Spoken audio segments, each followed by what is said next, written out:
হতে আমাদেরকে আল্লাহ রাব্বুল আলামিন তার রহমত থেকে নিরাশ হতে বারণ করছেন। যে যত পাপ করেছে জীবনে, যদি একটা বার কেউ যদি আল্লাহ পাককে মন থেকে ডাকে, চোখ দিয়ে ঝরঝর করে পানি পড়ে, আল্লাহ পাককে বলে, সিজদায় গিয়ে পড়ে আল্লাহকে বলে রব্বিক ফিরলি, আল্লাহ পাককে মাফ করে দাও, তার মনের মধ্যে যদি সততা থাকে, মন থেকে যদি সেই কথাটা বলে থাকে, আল্লাহ পাক শুধু তাকে ক্ষমাই করবেন না, তার সমস্ত গুনাহগুলোকে আল্লাহ নেকি দিয়ে পরিবর্তন করে দেবেন। একটা হাদিস পড়ছিলাম, নবী করিম সাল্লাল্লাহু আলাইহি ওয়াসাল্লাম তিনি বলছেন যে লাম্মা কাদাল্লাহুল খালক, যখন আল্লাহ রাব্বুল আলামিন এই মহাবিশ্ব সৃষ্টি করেন, তখন আল্লাহ রাব্বুল আলামিন কাতাবা কিতাবান, একটা কিতাব লিখেছেন, একটা কিতাব আছে আল্লাহর কাছে। কাতাবা কিতাবান ফাহুয়া ইনদা ফাওকাল আরশ, যে কিতাবটা আল্লাহর নিজের কাছে আছে আরশের উপরে, সেখানে আল্লাহ পাক লিখে রেখেছেন। কি লিখেছেন? ইন্না রাহমাতি সাবাকাত গদাবি, প্রতিটা ক্ষেত্রেই আমার রহমত, আমার দয়া, আমার করুণা আমার গজবকে পরাজিত করেছে।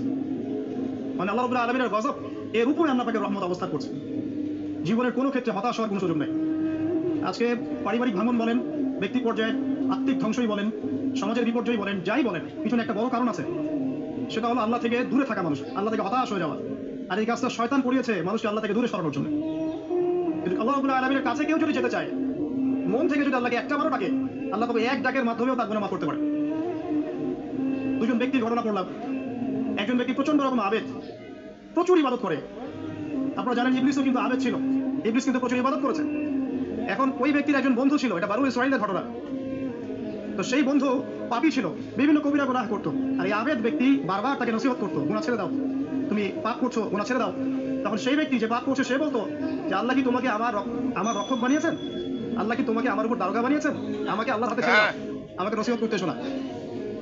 একদিন এই আবেদ ব্যক্তি তার বন্ধুকে একটা জঘন্য পাপ করতে দেখলো, এমন একটা পাপ যেটা দেখে তার মনে ধারণা আসলো এটা চরম জঘন্য একটা কাজ। তখন সে মুখ ফসকে বলে ফেললো যে আল্লাহ তোকে আর মাফ করবে না, আল্লাহ তোকে জান্নাত দিবে না। আল্লাহ রাব্বুল আলামিন দুজন মালাকুল মউতকে এই দুজনের কাছে পাঠালেন, দুজনের রূহকে কবজ করা হলো। এবার আল্লাহ পাক তার সামনে তাদেরকে উপস্থাপন করে বললেন যে তোমাকে আমার রহমত সম্পর্কে কে গ্যারান্টি দিয়েছে যে আমি কাউকে রহমত করবো কি করবো না? যাও, আমি তোমাকে জাহান্নামে পাঠালাম, আর ওই ব্যক্তি যে আমার রহমত প্রত্যাশা করেছে আমি তাকে জান্নাত দিয়ে দিলাম। দেখুন,